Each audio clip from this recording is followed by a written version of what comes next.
Problems with the planning system have been highlighted on the East Coast. A code of conduct complaint lodged against a council there has prompted an independent investigation and raised questions about local government serving as a planning authority.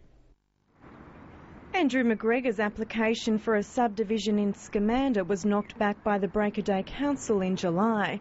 He filed a code of conduct complaint against all 9 councillors, alleging they treated the application in an ill-informed, frivolous and contemptuous manner. The councillors didn't seem to have any understanding of the planning process, of the application, of the development process, and worse still, they didn't seem to understand their legislative role as members of a planning authority.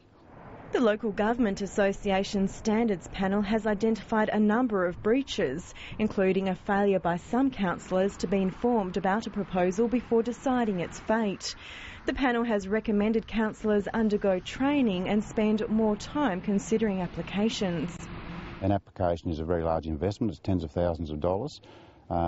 If it gets knocked after reasonable consideration, that's fine, but you expect at least a proper hearing. Glenn Bromfield and Gary Keys have also filed a complaint against 5 Break-A-Day councillors.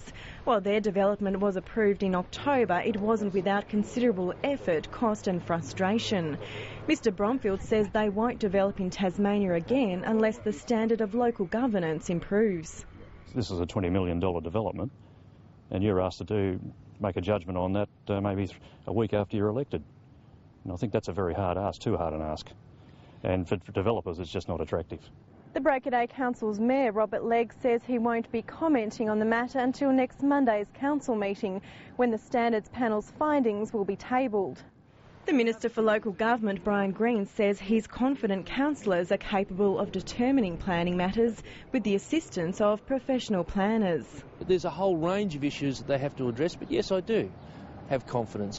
But the developers say they'll request an inquiry into the Break-A-Day Council when they meet the Minister later this month. Jane Miller, ABC News, Scamander.